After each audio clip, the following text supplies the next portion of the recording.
Hello programmers and welcome back to yet another Kotlin for Noobs lecture.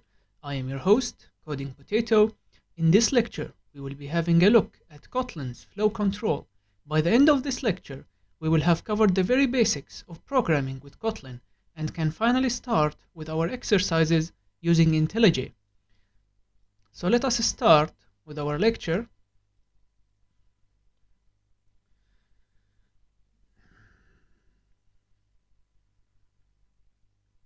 Here it is saying that this chapter will be about control statements and flow control in Kotlin. As we know, and as we have done before in the introduction video, we saw that our program usually executes starting from the top to the bottom. In the case where we had a script file, we had a print line command which prints out a string, just a simple string like this, and then we had a print line command again, which gave us the output of some addition, right? When we ran the program, we got this result and then this result. So this means that our flow usually is from the top to the bottom. However, sometimes we would need to modify this flow. Therefore, this is where flow control comes in. But before we talk about that, we have to talk a little bit more about operators. Previously, we had a look at operators. For example, we had a look at the assignment operator. But there are a little or a couple more operators. Well, technically a lot more than a couple, but there are some more operators that we have to know about. So we can start with the comparison operators. These operators allow you to compare some values or some conditions. The result of those is called a condition, for example, mainly used in conditions. So these operators usually, for example, we have the double equals right here, and the name for this is equal. This is used to check if something is equal to something else. So for example here, as you can see, if we check if 3 is equal to 3, and that's how you type it, because otherwise if you just put an equal, that would be the assignment operator, which is what we do not need right here.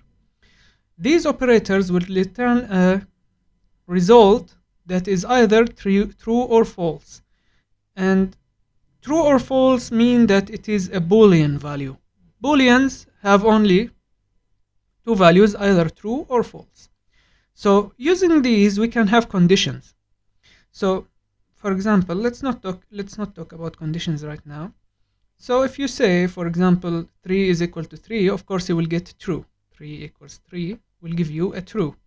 And that value you can use however you want to do something. For example, you can use it as a condition to check if something is true or not. You can use it to start executing something based on a comparison result, stuff like that.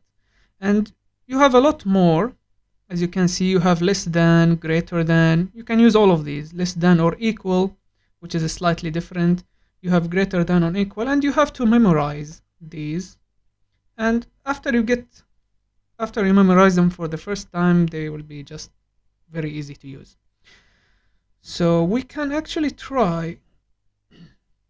Oh yeah, so you don't really have to type, for example, numbers as you have in these examples. You can actually compare values directly. So if you have a value, for example, val num1 equals to something like 4, and you have another variable val num2 equals to 6, you can actually compare these two and just say num1 equals num2, and this will give you either true or false, which is a Boolean, as your output.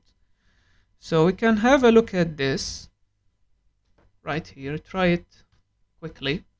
We can use the REPL for now.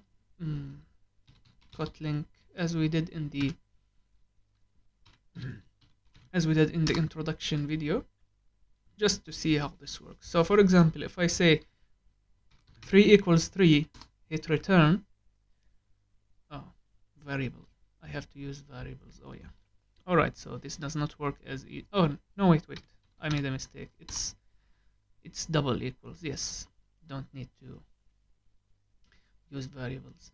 So 3 is equal to 3 and it will say true. So for example, if I give it is 4 equal to 3, of course it will say false because it is not equal. So this is the Boolean value that we are talking about. And here you have the type. Now we know what types are. So this is telling us that the type of this, the data type of this value is a Boolean and it's false. So we can try something else using another operator. For example, the less than. We can say is 3 less than 4. It will say true. It is less than 4. And 4 is greater than 3 is also true. It's the opposite thing. Stuff like that. There is the not equal operator. The not equal operator tells you if something obviously is not equal to something. So it's the negation of the equal operator. And it's written like this.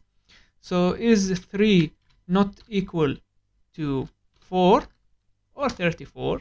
It will say true because these are not equal. So it's literally the negation of this. So if I say 3 is equal to 4, it will say false. So it's the opposite of that. So that is it for comparison operators. Of course, you will have to memorize these, and they are really easy to use. And we can also use them with the variables. So val num1 equals, I can set this to 3. It will save in the memory. And I can say val num2 equals to 4. And then I can do my test. Is num1 equal to num2? And it should be false because, of course, 3 is not equal to false. So you can use them with variables. And let's just clear this and leave it like this. We might need to use it later on. So right here, we have our comparison operators. We are done with this. We have something also known as logical operators. It says they are used to combine Boolean expressions. So sometimes you would want to combine the result of two expressions, which are these. The result, for example, if I want to check the result of 3 is equal to 3 and also combine it with the result of 3 is greater than 2, something like that, I can actually combine these two results and have one result. And we will have a look at that in a second. These operators are commonly used in conjunction with comparison operators, as we said, to form a more intricate condition. Every decision-making process can provide examples of the use of logical operators. So let's have a look at these operators. So again, you will have to memorize all of these. And you have them all right here. We have the AND operator. This is an AND.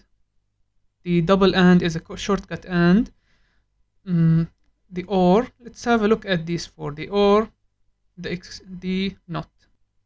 So the OR and the NOT, which is the negation operator.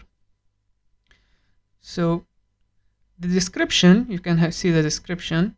So the AND operator returns true if both left and right values are true.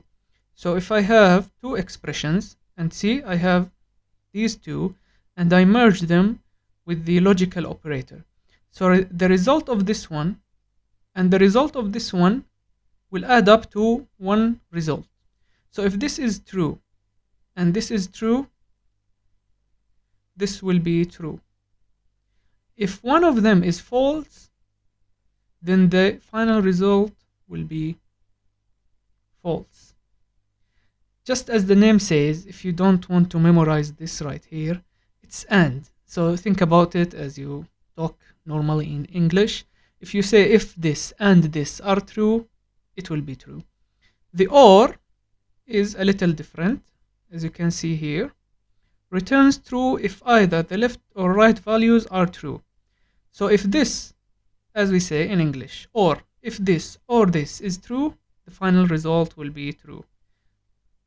So we don't have to have both of them as true, only one is enough. So if this is true and this is false, So the result will be true because it's an OR. If it's an AND, no, you have to explicitly have both of them true.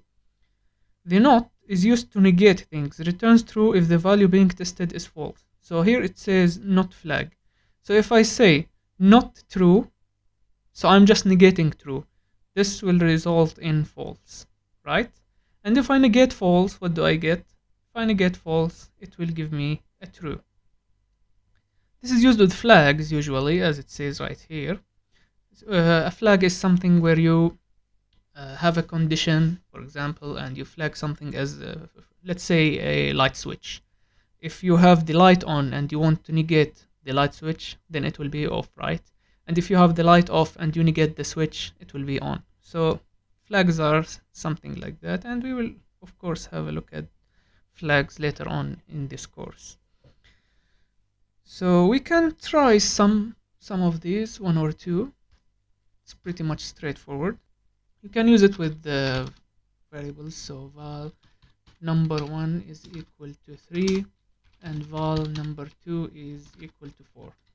Right? So we have 3 and 4.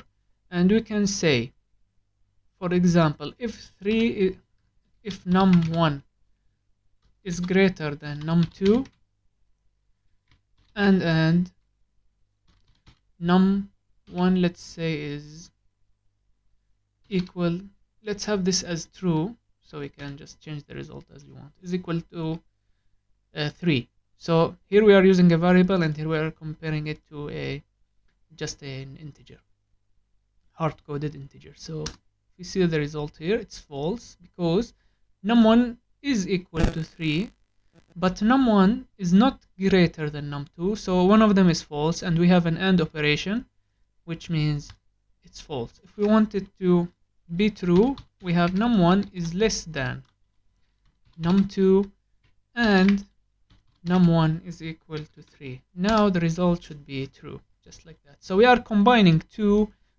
operations, two conditions, and using the logical operator AND.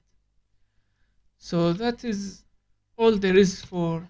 Of course, you can do not just 2, you can do 3 or 4. So for example, 3 is equal 3, 3 is equal 3, and 4 is equal to 4. You can do a third one, and 5 is equal to 5, and do another one, so 6 is equal to 6, and it will be true. So you are adding up the results of all of these. You can go as much as you want. You are not limited to any specific number when you are using logical operators. So if you think about, you'll have to compute this yourself and then see if this result is correct. But obviously this is easy, and we are just comparing if two numbers that are the same, and then combining the result. Obviously this is a simple example here. It can get a little more complicated when you're working on something that needs such an operation. So here we have numeric operators. These operators are used to increment or decrement something quickly. So as you can see here, we have the plus plus and the minus minus. So when I say, for example, I have a variable, so example val num is equal to 6, and I want to turn this into a 7 real quick. So I don't have to say num equals num plus 1, which increments it by 1. No, I can just do num plus plus, and this will result in a 7. Alright, the same for the decrement operator. So if I say num minus minus, the result of this will be 5, right? So it's pretty straightforward. You just have to memorize all of these. You have some more operators. Obviously this is pretty straightforward. The addition, you use it to add two numbers. The subtraction, you use it to subtract two numbers. You have the examples here. The addition can also be used with strings, as we saw, I think, in the previous lecture. Yes, we did that, and we called it string concatenation.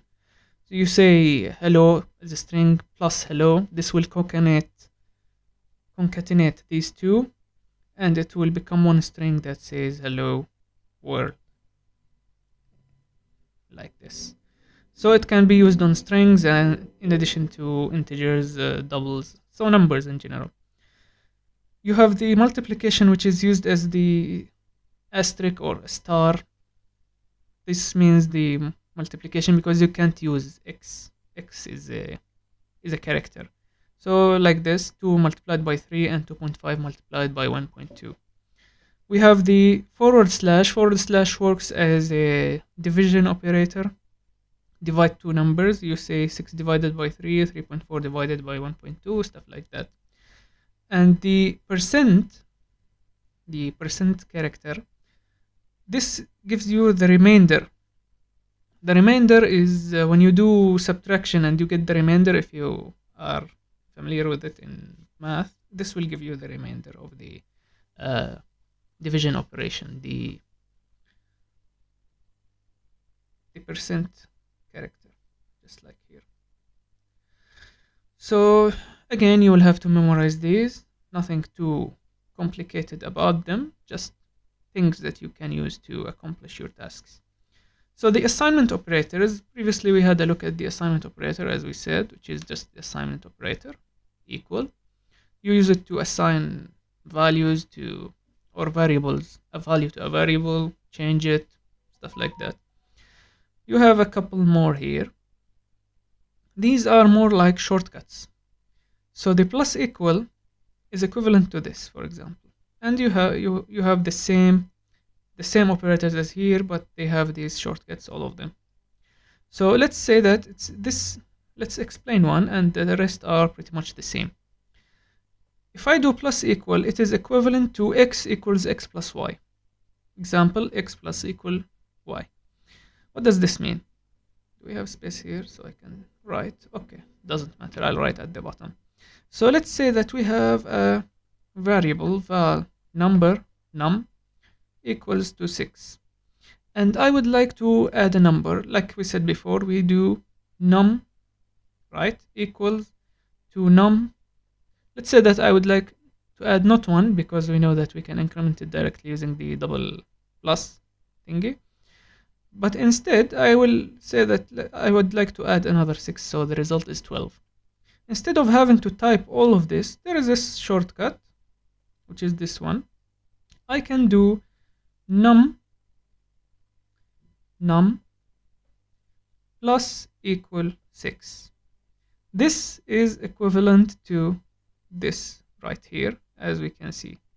So this will increment as well as assign the result to the variable. And of course we can't use val, we have to use var. Just pay attention. We can't change the value in a val, as we said before. So a variable that has the number 6, I can add anything to it using this, and now num will have the value of what? 12. Alright, so that's pretty much it for these. And you have the same thing for subtraction, multiplication, division, and the remainder, which is also, I think, called the modulus something, right? So let's move on. Now things get a little bit more interesting. So all that we just talked about right now is used, like I said at the beginning, and I told you to not think about it, but now you can start thinking about it. Is used with conditions. A condition is the result of your operators or your expressions that you create with these operators. So we said comparison, right? When we started, when we compare two things, we get true or false, right? We can use this result to know if we should execute something or not using the if statement. As you say when you talk in English, which is what we are doing right now, if, for example, if let me just talk in pseudocode. Let's say if 3 is equal to 3, I would like to print the result of 3 plus 3, right? So this is in plain English. And I can accomplish this using the if statement, giving it a condition by using the operators that we have just learned about. So how would I type this, or how would I accomplish this? So the if statement looks a little something like this. You have if, and between brackets you put your condition, and you have the scope of the if statement. As I said or mentioned before, the scope starts at the first curly bracket and ends with the second curly bracket. So whatever I have between these brackets is part of the if statement. So as you can see here, you have multiple statements instead of one. So you can have one or multiple as long as they are between the curly brackets right here. So to do what we said, or the pseudocode, we can say something like if 3 is equal to 3, right? Print ln 3 plus 3, right? So that is all. That's all we have to do. So this, we evaluate this. This is true. If it's true, the code or the statement here will execute. So this is always true, as we know, because 3 is equal to 3. So the condition is true, therefore it will print 3 plus 3, which is 6, right? So we will have on our console the result 6. And you can have whatever you want, including the different statements, or you can group your expressions to make a lengthy condition like 3 equals 3 and or just one and 4 equal 4, and this can be your condition as we said a minute ago. So this is for the if statement, and here we have an example. So this is our main function, and we said the main function is the entry point of your program. The program starts here. So we have, this is reading a number from a keyboard, so it's printing a message to the user which says enter a number, right? And then we are saving the result into a variable called input number. This is using the readLine function. This function reads the input from the keyboard that is on the console, right? In the terminal, for example. And then it turns this whatever it reads into an integer, right? We don't have to worry about this for now because we will talk about it in a bit. So let's just say that this gets the result from the keyboard and saves it into the variable input number. And now we have an if statement with a condition. If input number is greater than 0, if it's bigger than 0, so 1, 2, 3, 4, excluding 0. If it was greater than or equal to 0, then it starts at 0. So if I give it a 0, it will start from 0, 1, 2, 3 to infinity. But here we have greater than, so it starts from 1, 2, 3, 4 to up to infinity. So if it's greater than 0, we print this message. It says the number is positive, and we are using the string literal to insert the value that is stored here into the string immediately without using concatenation. We talked about those in the previous lecture. And if this does not execute, let's say I type in -1, right? So we have a counter statement here. If number is less than 0, so this will execute from -1, -2, -3 to -infinity. This will print, if the condition here is true, this will print this statement saying that the number, string literal, whatever value is stored here, in this case it's -1, assuming that I did run this and typed in -1, it will say is negative. So this is a nice little program that will tell you if an input is negative or positive, given that you actually give it an integer. So let's move on. The if statement using else. Else is another keyword that can be used with the if statement. So the else as you say in English, you say if this condition is true, do this, else do something else. So we have it here. We are checking the condition. If it's true, I will execute this and skip the rest. But what if it is false? If it is false.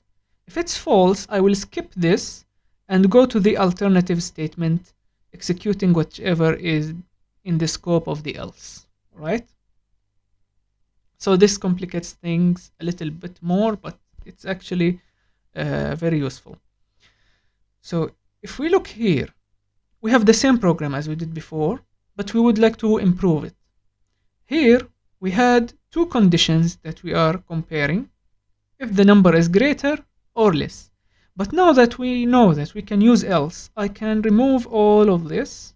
I can actually remove all of this, because a number can either be greater than 0, which is positive, or less than 0, negative, if I'm checking for positive and negative.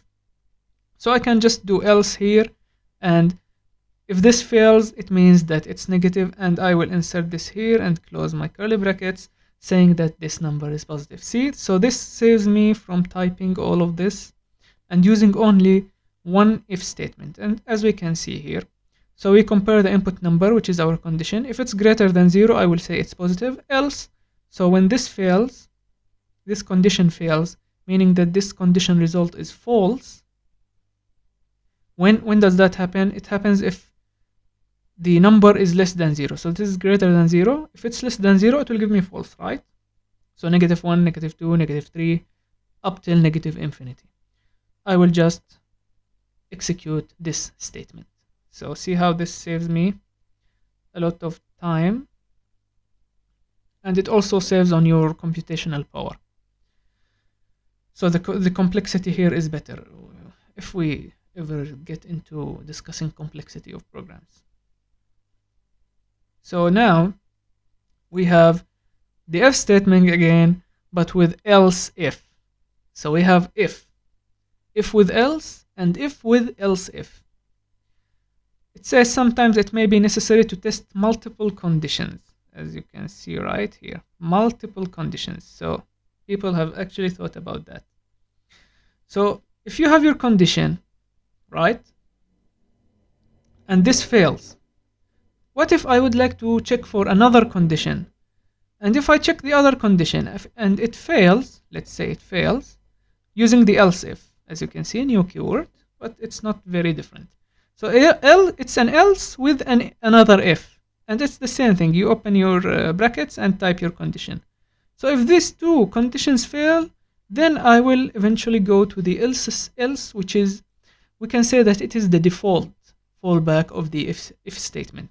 So whatever happens, if all my statement fails or all my conditions fail, then I can execute my default, which is the default, which, did I spell it correctly? Doesn't matter. So I can execute my default, which will always run when everything else fails.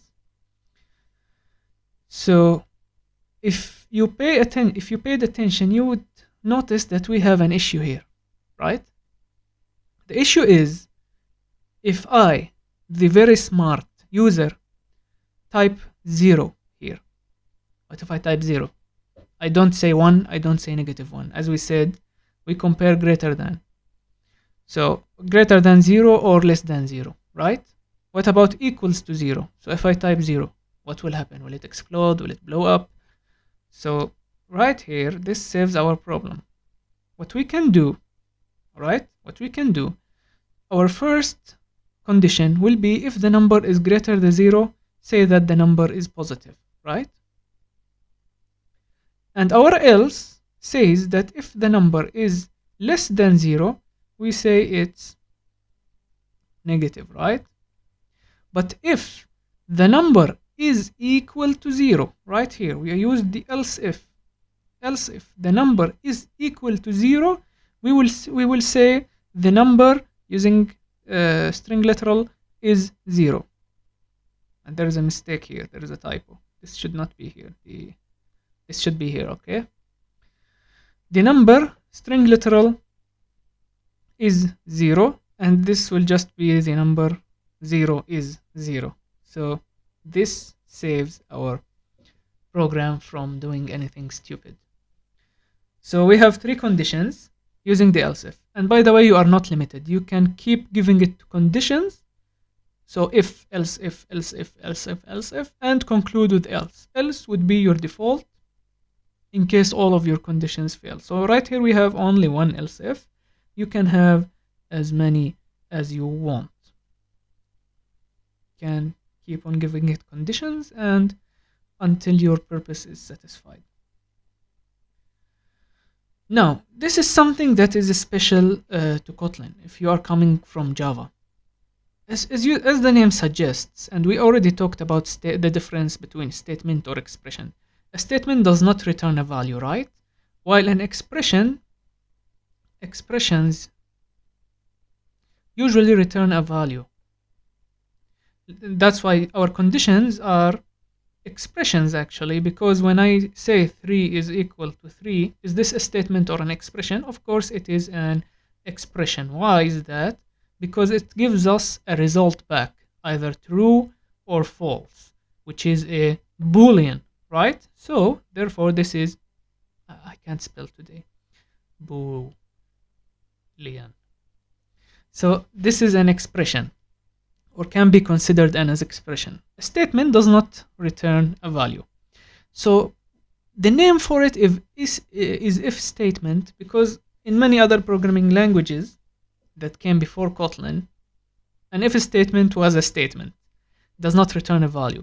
If, for example, I have a value, right? For example, let's say that we have a value here, right?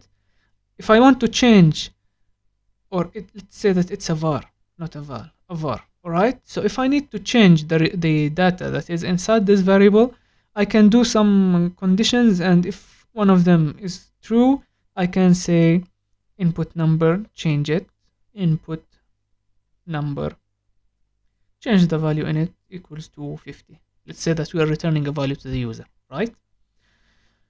So this, of course, needs that you use 2 lines and needs that you have a variable outside already declared, right? But in Kotlin, an if statement actually can be an expression, meaning that the if statement as a whole returns a result. So as you can see here, we have a result, and this is a variable. We just use the assignment operator and start our if statement after that. The if statement will compare the condition, or if you use else if, the multiple conditions you have.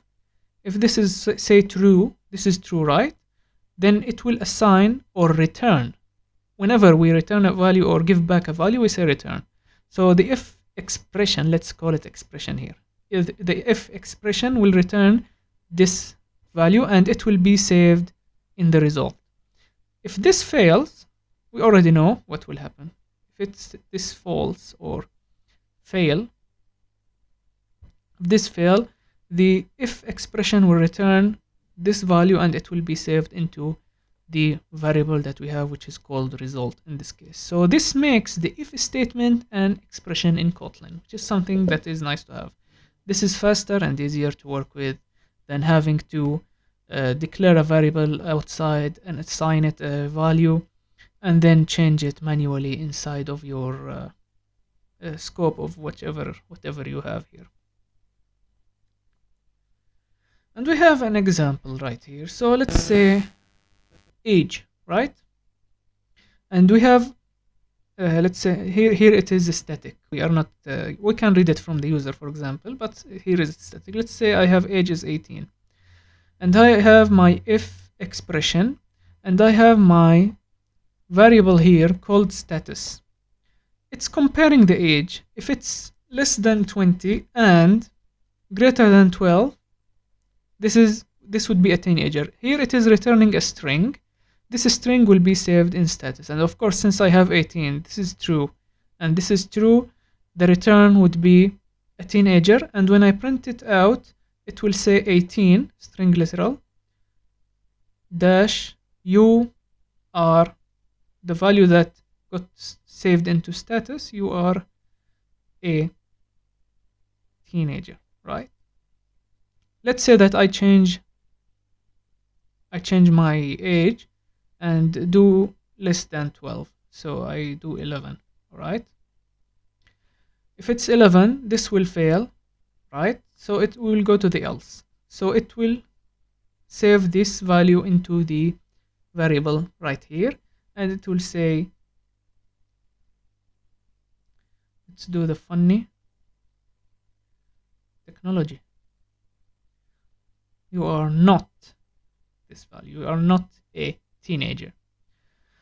Alright, so this is how you use if expressions in Kotlin.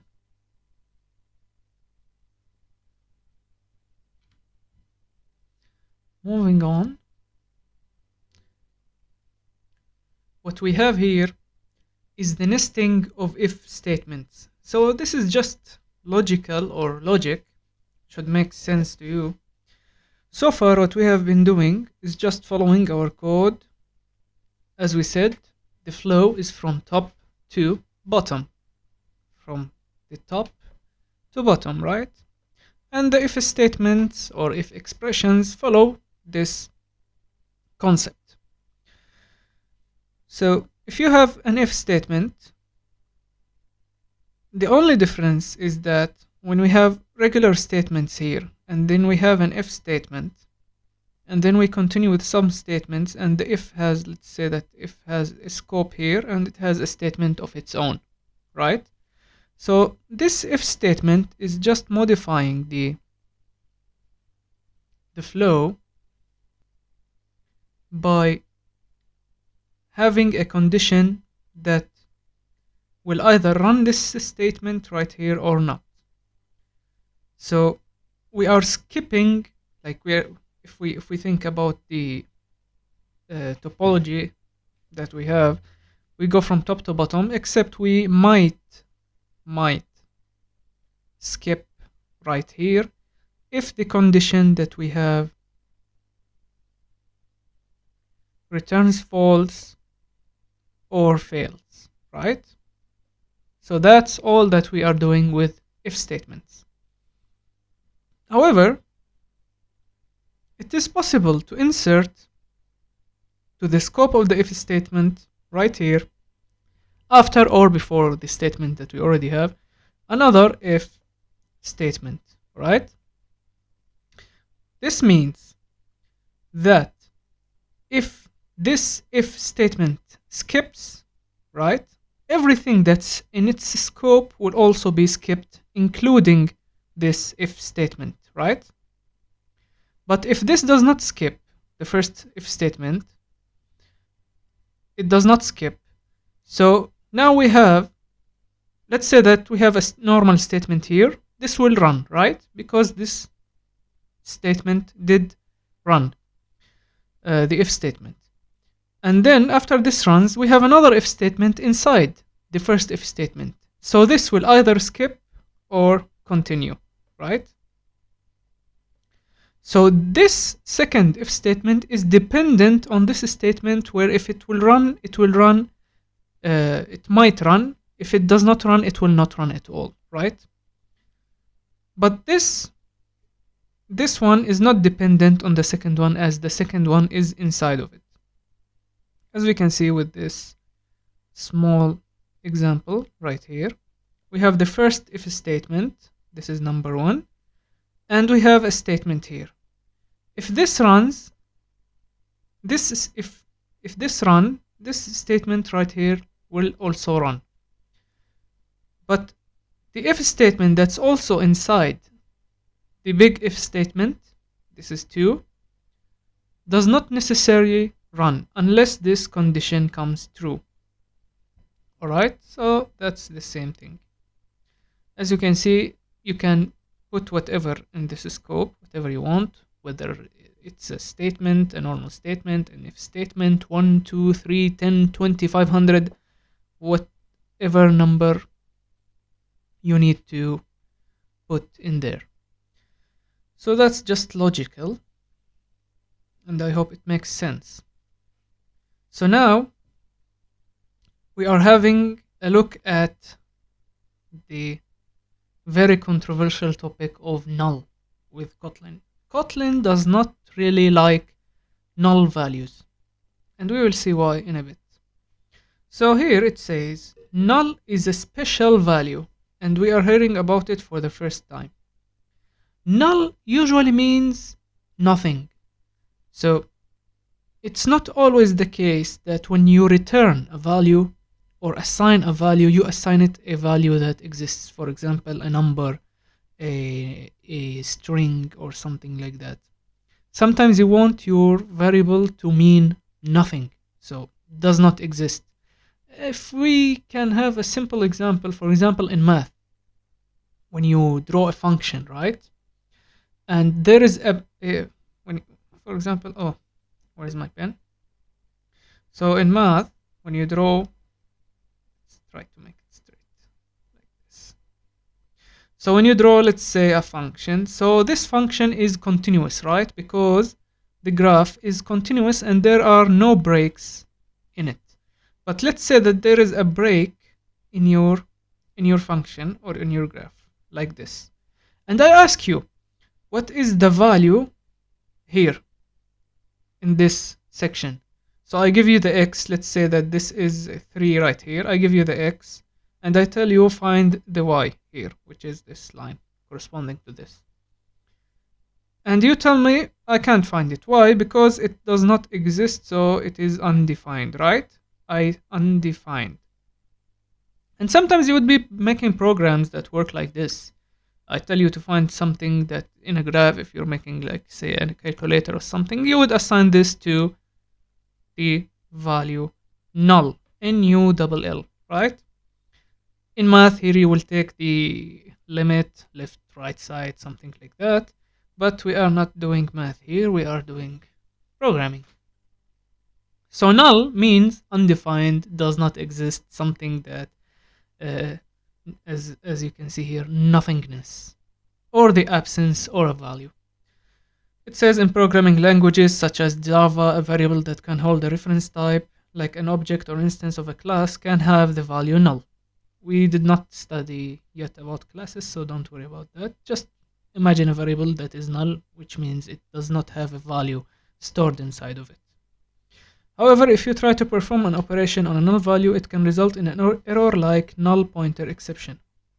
The null pointer exception is an error, this thing right here, null pointer exception, that you will get if you try to run a program where you try to perform an operation on a null variable. So let's say that I create a variable, var or val, whichever you need, number, and I give it a value of null, right? Let's say that this will work. This will not work in Kotlin. In Java, maybe, but this is not Java. Anyways, so let's assume that it works. So I have this variable, and I give it the value of null, which is nothing, right? Not a number. But this here is an integer. Let's do our thing. This is an integer, and I declare it as an integer type. So this variable is a number, and I give it null. So when I do this, and then I come at any other point in my program, and I try to, for example, multiply the number by 2. So I say num, and let's use the operators that we learned about, multiplied equal. So this is equal to num equal num multiplied by 3, for example. Let's say I multiply equal 3. So this should change the value of num and multiply it by 3. This will cause an error, which is the null pointer exception, because this value is null. How am I going to? How is the computer going to? Or the machine? Maybe you're doing this on a mobile phone. How is the machine going to multiply null by 3? As we said, null is nothing. So this will cause an error. That is what Kotlin tries to fix, and we will see about that in a minute. So here we have the syntax using which we can create nullable variables, and we call them as nullable variables. So I have var or val, right? The keyword to create a variable. I have the name of the variable, which is nullable var. The type of the variable, string type, right? We already know what all this means, but here we have something new, which is the what do you call it? You have this, and then you assign it to ABC, right? But what does this mean? The question mark. It means that this variable can be null. This will work. If you don't have this, like I said before when I did the num, that's why I said it won't work. When I said var num equals to null, this will not work. But if we had integer, right? Num integer equals to null, this will not work. But if I do this, it will force the compiler to allow it, right? So we just add the question mark, and we will have a look at those in a minute. So let's not complicate things too much here. So you have the question mark, which will allow this variable to be null. And now you can see when you set it to null, this will work, and the compiler will actually allow you to do this. Because just like I said, Kotlin does not like or tries. It's not about liking or not. It tries to fix this problem by not allowing you, the programmer, to assign a variable to the value null, unless you explicitly tell it that you want to allow it, as you can see here with this question mark, right? So when you do the question mark, you are forcing the compiler to allow you to use null. This will save you from having errors such as the null pointer exception, right? So that's all for this slide. Let's move on and have a look at this slide. Is just repeating what I just told you. It's saying that right here, standard variable declared as non-null, right here, standard variable declared as not null can never be null. So you have to actually do this thing right here to declare it as null, a nullable variable. So here, except that it's using an example of getting the length of a string. So nullable var, we said, let's imagine that it's a string variable. Now we did not talk about functions yet or objects, but I will give you a small hint. Everything, like I said, I think I said this before, everything in object-oriented programming, which Kotlin is a part of, is an object. So a string is actually an object. And an object, we don't know what functions are yet. We only had a look at the main function, which we said is the entry point of the program. Every object is made out of a bunch of functions. Each one of those functions can return a value that is specific to the type of the function. So, for example, let's say that the string object has a function that gives me the length of the string. So, for example, if I have the string hello, right, and I want to get the length of this string, so I can do length. The length function will return to me the length of the string. So 0, 1, 2, 3, 4. This is 5 characters long, alright? And you might have a couple other functions that do some different things. So, for example, let's imagine you have a function that gives you the lowercase of a string, lowercase. In Java, if you already know Java, you already are familiar with this function. So this function would give you the lowercase of a string. So let's say that you have all capital case hello, hello string, and you call the lowercase function dot lowercase. This will return to you a string. So pay attention. So each function actually can return a different data type. So in this case, it will return a string that is a lowercase version of this string, and I can use it. So what we are saying here, that for example, if you have a nullable var, and right here we declared it as null. It had a string before, so if I call the length on this one, it will tell me that this is 3, right? But what happens if I call the length on it after I have assigned it to null? And we know that null is not a value, it means nothing. So in this case, you would get the beautiful exception that we already talked about, the null pointer exception, because this is null. So when you do this, you have to explicitly make sure that you have a value in your variable that is not null, because you told the compiler that you will take care of it and that it is fine to be null, and then you did not. You actually called the length on a variable that has the value null.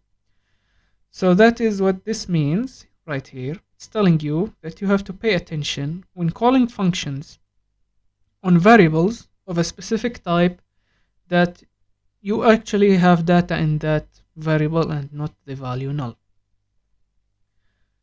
So here we were talking about nullable vars and how we can safely or tell the compiler that the value is fine to be null. So what it is saying, nullable variable can hold a null value, and thus performing this operation is potentially unsafe. So it is dangerous in the sense that you can get the null pointer exception error. To address this issue, there are several options available. So we have a bunch of options that we can use. We can explicitly check for null conditions. So when you have a variable, you check, does it have a null inside of it? If it does, I will avoid applying operations on the variable. If it does not have null, I can apply my operations. We can use something known as the safe call operator, which is now it has a name, safe call operator, as you can see here, which is the question mark followed by a dot, and the second dot is just the dot of this sentence. Or use the Elvis operator. The Elvis operator is a little different, but it is written like this: a colon, a question mark followed by a colon, and apply the not null assertion operator, which is this thing, and perform a safe cast to convert the variable into a null type. So now we have to look at each one of these individually, explicitly checking for null conditions, and I will start to go a little faster since that we understand things a little bit better now. So you have your nullable variable, right? We told the compiler it can be null, we set it to null. We might set it to null, we might not set it to null. So here we apply the if statement that we learned about and save it to our result. So this is an if expression. The result is telling us if this variable is null or not. So in our condition, we have nullable var is equal to null, and this is equal. If you can't see it properly, it's equal, not one big equal. Nullable var is equal to null, I will return -1. Otherwise, else, I will return the length. So my result will either be -1 if this is null, or it will be the length. So in my logic, in my program logic, after this executes, I will do another check. If result equals -1, I will not apply my operation. I will skip, do nothing here. Else, I will, for example, print the string. Print it, okay? Println my nullable var. So this if expression actually helps me in avoiding the error of getting a null value for the length. Alright, so this is saying if my string is non-existent, I will not do anything. Otherwise, I will print my string. So that's how you can explicitly check for it. And this way of writing the if expression without the curly braces, by the way, works if you have it in one line. You don't have to put the curly brackets. You have one statement here, one statement here. It's just one line. It's shorter and easier to write it like this. So moving on to the safe call operator. The safe call technique, which involves invoking a method on a nullable variable using the safe call operator, denoted by the combination of the characters, the question mark and the dot, as I showed you before. This operator is a condensed version of the previous code, implying that if a variable contains a non-nut value, it is employed, otherwise returns null. So let's just have a quick look at the example. We are creating our variable, which is a nullable variable, and giving it a value of John, a string. So here we can print the length. If we don't put the safe call operator here, the compiler will not allow us to compile this code. It will give us an error, right? It will not even compile. So the safe call operator, just like as you use the question mark here to tell the compiler that it is fine to make this variable null, this tells the compiler that it is fine, so you don't get the error. This tells the compiler that it is fine to apply this operation and that you are sure that this nullable variable actually has a value inside of it. So here it's showing that you set it to null and actually check the length of the string, which the compiler should allow because you use the safe call operator. So I am safely calling this function and telling the compiler that it is fine. It says that the snippet demonstrates the use of safe call operator in Kotlin to invoke the length property on a null level variable. This operator is used to check whether the variable holds a non-null value, and if so, the length property is invoked if the variable holds a null value. Null is returned instead. So this means in this part here, we have it as null, right? And we told the compiler that it is fine to invoke this operation or function. When this happens, it will return null. So I will get a null back, right? Because I already told the compiler it's fine to give me a null, so I will get a null back. And I will have to explicitly check the result, as we do here using an if statement or something like that, to see if my result that I got is null and apply the proper operation accordingly. The Elvis operator is a little different. It is a combination. I already showed you what the Elvis operator is. It's this thing. And its purpose is to enable the return of a default value other than null when calling a function or property on a nullable variable. So we have val12, just a name, is equal to the nullable var, and I get the length. So I think we have it here. Not null. Oh, we don't. This is equivalent to this right here, to the if statement. What we did here is that we checked if it's null, we return -1, right? If it's not null, we return the length. The Elvis operator does not tell the compiler it's fine to call this function. We are already using the safe call operator here on the length, right? But if it gets null, it will not give me null instead. The Elvis operator after it tells it to give us a -1. So it's like having the safe call operator plus the safe call operator right here plus the this thing we had, the explicitly checking of the null condition. I will just type right explicitly in one thing because of this. Alright, so you have to memorize how it is used, and you will be comfortable with it after you use it for a couple of times. So that is all that the Elvis operator does. So it says here, it will return -1 instead. Otherwise, it will return the value returned from the length property. So it's a combination of the safe call operator and the explicitly checking for the null value. And you can have anything you want here instead of -1. Just like when you do it manually, when you explicitly, you can say you return -2. So if I call this and it's null, it will return -2, and I will do my code in a way that if 12, which is the variable name, if 12 is equal to -2, I know that I have null, and I will, for example, print an error message. Print ln. I will say to the user error value is null without actually getting null. For the previous case, you get a null, and you will do the if test.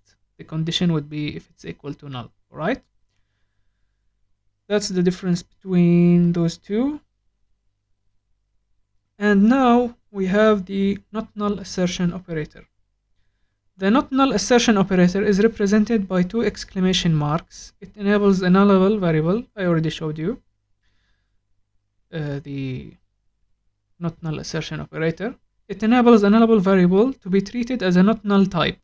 However, if the current value of the nullable value is null when the operator is applied, a not null null pointer exception will be raised or will occur. We say raised when we get such errors. We call them exceptions. We have a lot of exceptions, but the null pointer exception is the exception that we are talking about right now. So what this says, it's just like when you declare the variable as null. You tell the compiler it's fine, don't do anything, just let me use it. Alright, so if you don't have this and you do .length, the compiler will tell you I will not compile this because this is a nullable variable and the result can be null. So you explicitly tell it don't do anything and give me the result, let me do my work, let me worry about it. However, if you have this, let's say we change this from John to null, this is null now, right? And length will return null, but I do not have the safe call or the Elvis or explicitly or anything. I have this, the not null assertion. Not null assertion essentially tells the compiler I will worry about it. Since you are worrying about it, you will get the null pointer exception. So this is what I talked about before, where I said you have to know if your variable is null. So here you must make sure 100% that it is not null and it actually has a string. If it has a string and you do this, it will work, it will give you the length. In this case it will. John is 1, 2, 3, 4, this will return 4. But if it is null, it will not work and you will get the exception. Moving on to the last thing that we can do, which is casting to a non-null type. So let's say that we want to do this, alright? I think this slide is duplicated. Let me just say when expressions, nope, this slide is duplicated by mistake. So I will fix this. And you can download it from the Google Drive folder, but for now I will explain by myself. So safe casting, we already talked about casting. So safe casting, what it essentially means that when you have a nullable var, the idea is, so you have John inside, right? And before you call this line, before you ask it for the length, you cast it using the previous casting methods we talked about. You cast it to a normal variable, non-nullable variable, and then you call the dot length on the regular non-nullable variable. So that's essentially the idea of safe casting to not null. So that is pretty straightforward, and we will have a look at this in the practice lecture, which should be next lecture if God wills. So now we have to talk about when expressions. So when expression is something that is special in Kotlin. It is used to choose between a series of tests. So here, if you are familiar with Java, we have something known as a switch, or other programming languages similar to Java. A switch allows you to check a variable for a specific type. In Kotlin, it's pretty much very similar. So the when expression allows you to test a value. So then you have your condition and your default condition. This is default, as I like to call it, else is default. Statement or statement block here, or statement or statement blocks here. So I think we have an example, be easier to show it. So okay. So let's say we create a variable and we put an integer inside of it, alright? And I want to test this variable to know the number inside of it. I know that it has a number. I want to test this for this number. So you do the when expression, and then your conditions here, as you can see, conditions and followed by else. You have your conditions here, and at the end you have else. So my first condition will check if this value stored in the variable value is 0. I will print it is 0 to the console. If it's 1, 2, which means if it's 1 or 2, this is how you can group multiple conditions with the when expression. If it's 1 or 2, I can print it is 1 or 2 to the console, alright? So this is my statement here, after this dash followed by the greater than sign, which forms like an arrow or something. If it's 3, it is too high, or I can just print it is 3, alright? Whatever you want. And else you print default, or whatever the default text you want to give to the user. So that is the when expression, and here it is explained, just like I explained it right now. We have an example that shows you how to use ranges with it. So like I told you, a comma will let you group multiple conditions, and this will let you make a range condition. So you can say in, and you can memorize it as you say in the range of. In, for example, you give it the range, the minimum, min, dot, max. So let's say in the range in, as we have in the example, 5 dot 10. So if it's 5, 6, 7, 8, 9, 10, it will give this message. So you can give it a range. And you can use the negation operator if it's not. Not, as we said before, is the negating operator. Not in 10 to 20. So if it's anything else outside 10 and 20, right? Bigger or smaller than. It will say what are you on, just as a joke.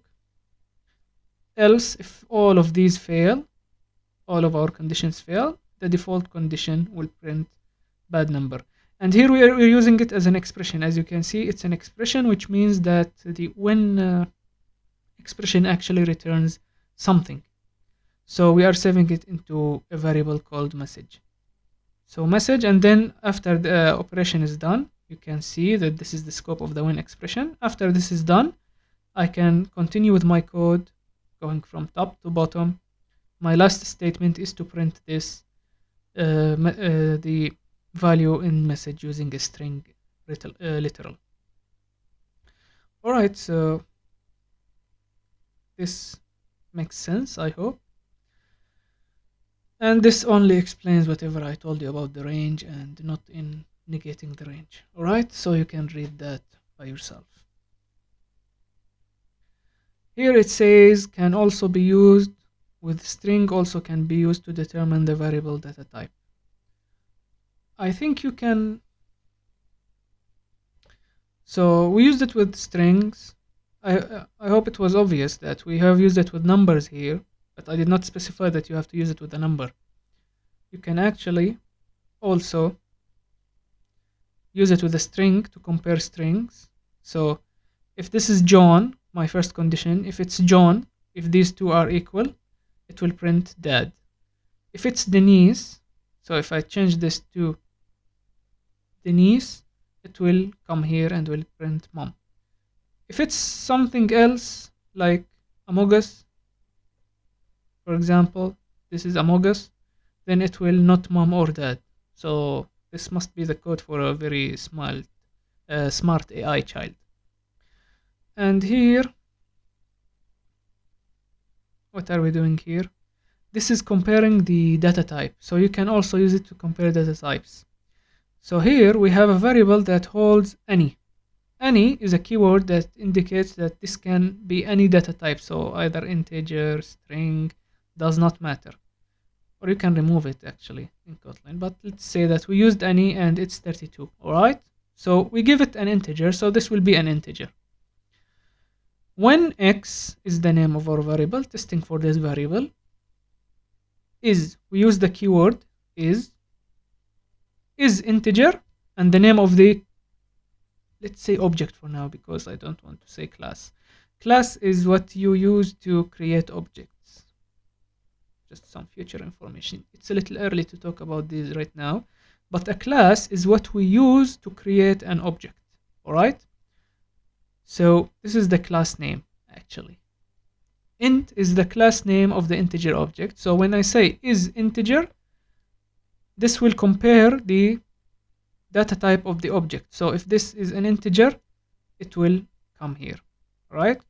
If this is a string, so if I replace this with dad, for example, if this is a string, then the data type is string. So is a keyword that is used to compare the data type of the object. Print ln, the object being x, alright? So, and the default case, something else, maybe some other class or object type, data type, whatever the case may be, this is the default which will print something else, alright? Now, we will start talking about loops. In programming, loops allow us to repeat a statement a number of times, which is another form of interrupting our code flow. So if a statement, as we said, either executes or not execute or does not execute, interrupting a certain part. But a loop, for example, if we have a bunch of statements and then we have a loop right here, the loop will execute the statement a given number of times. So let's say one statement, okay? So this will, for example, execute 3 times instead of 1 time. So usually you have this executes 1 time, this executes 1 time. If I have this set to 3, it will execute 3 times and then continue 1 with the rest, right? So the while loop is a type of a loop, and it is used like this. We have our condition, we have the while, we have our scope, and the statement or statements, alright? Do we have an example? And we do. So this is our main function. Don't have to look at that. So we have a count here, which is 0, right? Variable holding 0. And we can ignore these. It just prints starting and done. And this is just an empty line. So what we will look on here is our loop. So our while loop here runs as long as this condition is true, right? As we saw with other statements and expressions. So when this is true, this will run, and it will continue running between these two curly brackets, or the scope, as we call it, until this condition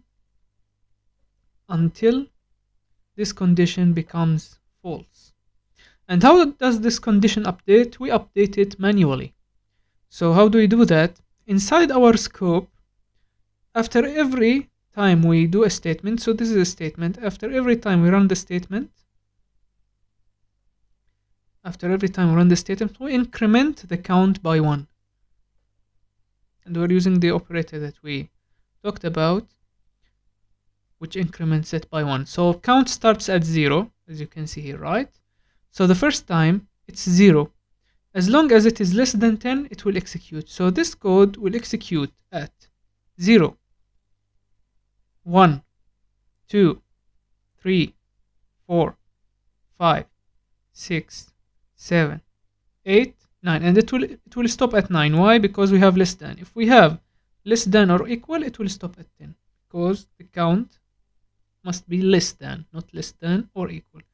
So we have 1 time, 2 times, 3 times, 4 times, 5 times, 6 times, 7 times, 8 times, 9 times, so 10 times, including the 0. And this, so that's our control, how we increment it and how we check it. And the statement is only using a string literal to print the value of count. So the output of this will be, so 0, 1, 2, exactly what I wrote, 3, 4, 5, 6, 7, 8, 9. And then when this is done, when this loop is done and this condition is false, you will continue with the rest of your code. So this code that I removed, if we have it at the end after 9, it will say done, right? So we continue the normal execution of our code. So that is the while loop. And we have the do loop. Do loop is technically a while loop. However, there is a small difference. The do loop will execute some code at least one time and it will repeat it as long as the condition is true here. So for example, I have statements and here I have my do loop. The do loop will not loop normally, it will execute one time regardless of the condition. So you can see here do, and we have the statement, it ends here, and then we have the while. So this comes first, which is the do. It will execute the statement one time at least. And if this condition is true, it will repeat.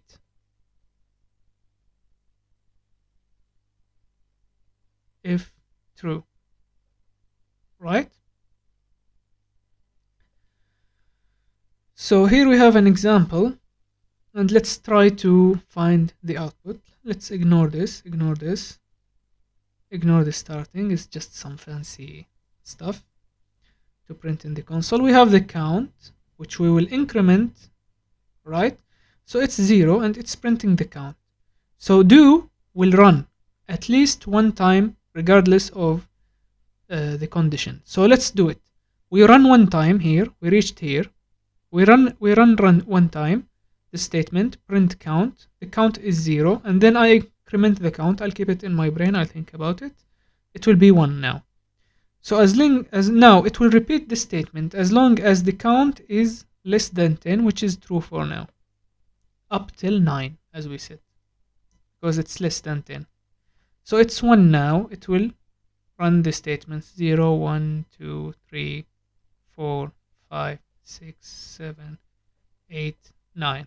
It will stop here. So this is different. The output is the same, yes, the result is the same in this case, but this is different in that this will always run the first one, and it will repeat as long as this condition is true. All right, so that's the difference between while and do. While will not execute one time, it will execute only when the condition is true. Now we can have a look at the for loop. The for loop is a little different. It does loop, it is a type of loop, except for loops, right here we don't specify a range with while or we do, but we can have it to run infinitely. And how? With, for example, with a while. If I do while true, let's say that I pass it true and give it some statements, this will loop forever, right? Because by design it does not have a way of defining the range, let's say, right? The for loop cannot run infinitely like a while loop because it takes a range here, which is the condition as well. So if I tell it, it's the same thing. You have your scope and statement or statements. Let's have a look at the example. So for example, you declare the variable. I is the variable. It declares it for you. You just give it a name. So I can say I, A, B, or I can call it something long like num, right? Or count. So I can say I count in 0 to 9. And we already had a look at this, and this. In 0 to 9 gives us a range between 0 and 9. So this loop will execute whichever statement I have here between 0 to 9.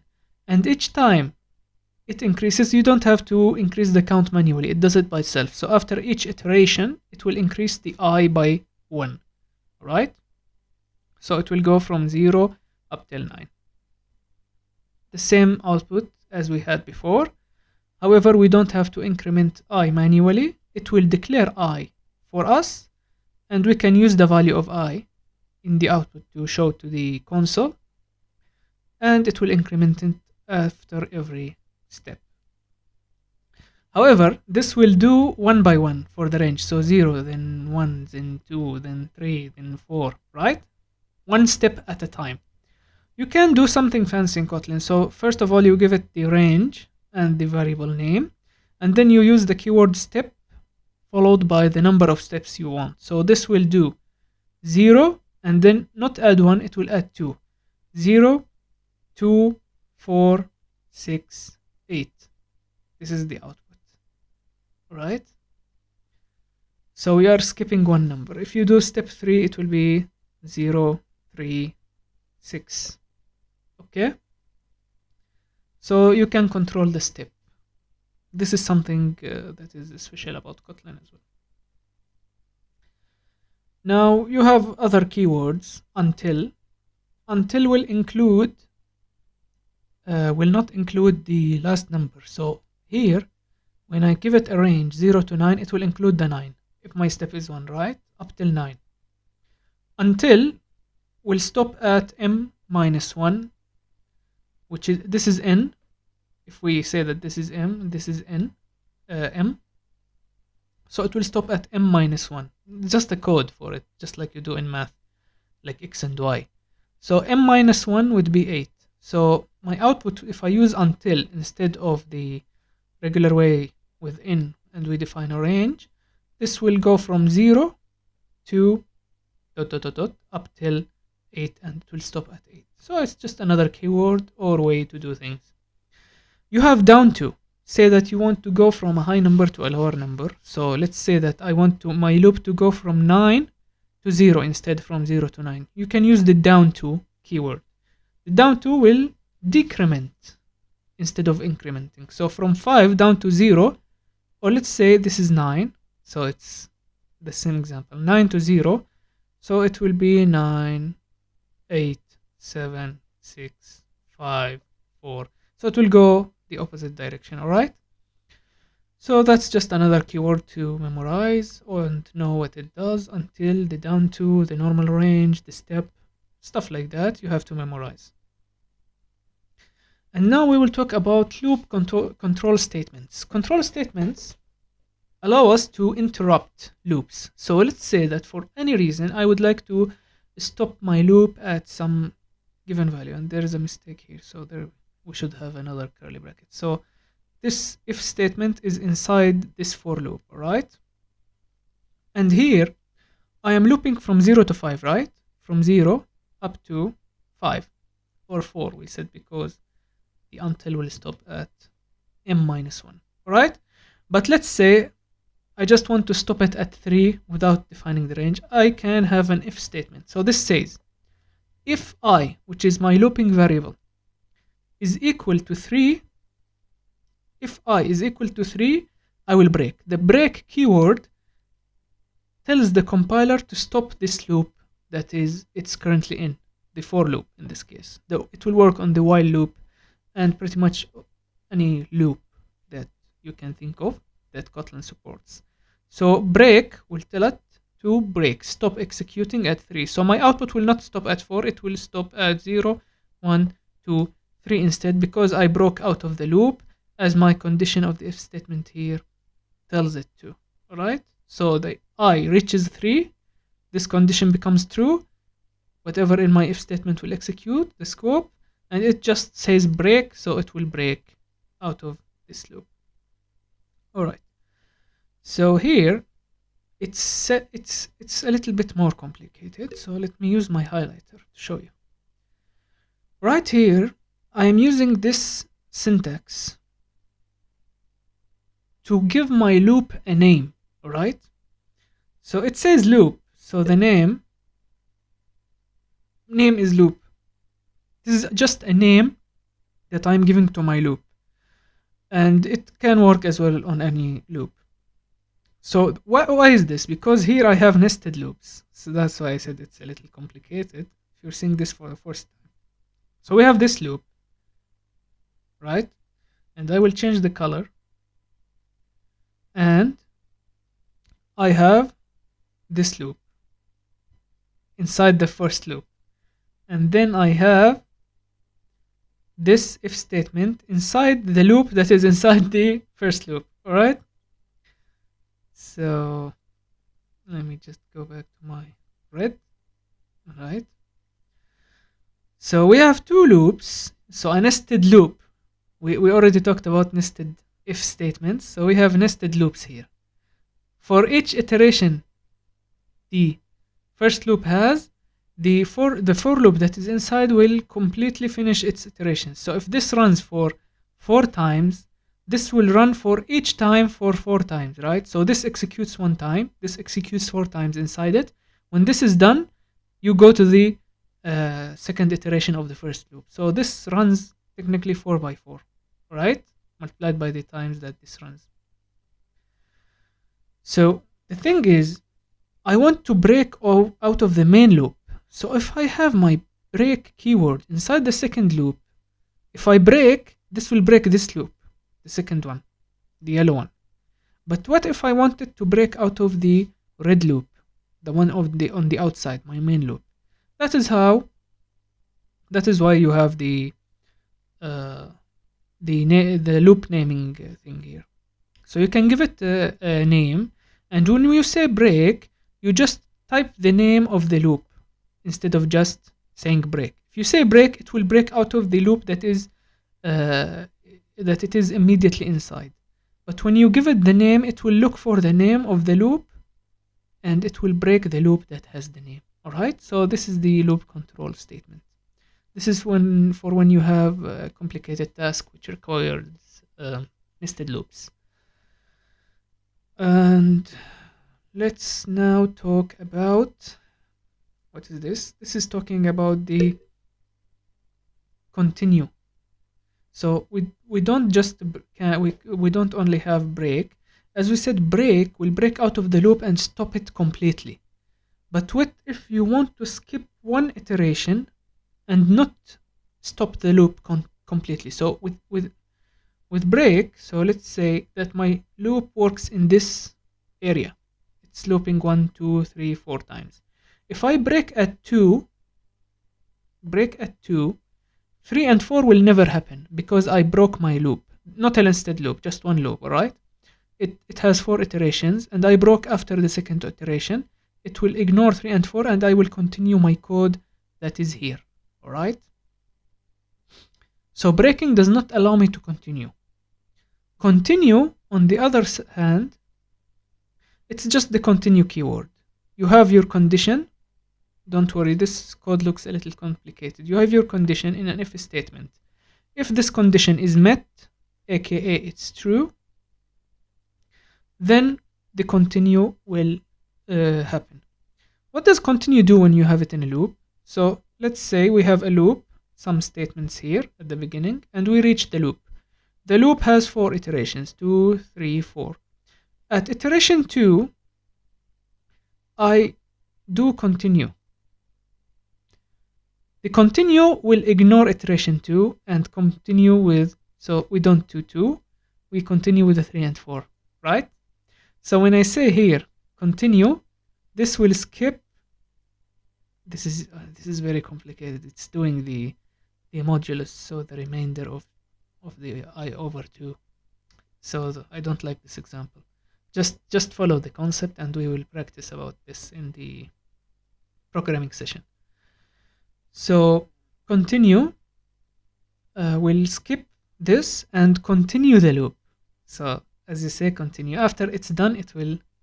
After 4 is done, of course, we continued the loop. We skip the part that we are inside right now, and we continue with the rest 3 and 4 normally. While with a break, if you use a break, it will do this, and it will break, ignoring everything after, right? It will break completely out of it. So that's the continue control statement. What do we have? It is also possible to use labels. Yeah, the labels that we use to name our function. So if we have nested, to name our loop. So if we have nested loops, we can use a name. I told you can use the name, whichever name you use. So you call it outer, for example, instead of loop. You can call it loop. It's just that you follow this syntax followed by an @ loop. Call it loop. Call it outer. Call it inner for the one inside. Call it amogus. You call it whatever you want, and I don't think this follows the naming conventions that we talked about before. So you can do whatever you want. So when you do continue followed by the name, the label of your loop, it will break. It will look for this loop and continue it, not break. So that is the last thing we are going to be talking about in this lecture. Here you have the slide that I include at the end of each PowerPoint presentation. So please practice. We talked about a lot today, and hopefully in the next lecture we will do some exercises, and we will do a small project where we will be designing a small game, a small simple game, in using all that we have learned. So that is all for this time. Until next time, and remember, on the internet nobody knows that you are a potato, especially not a coding potato. And I would like to conclude with سبحانك اللهم بحمدك أشهد أن لا إله إلا أنت أستغفرك وأتوب إليك.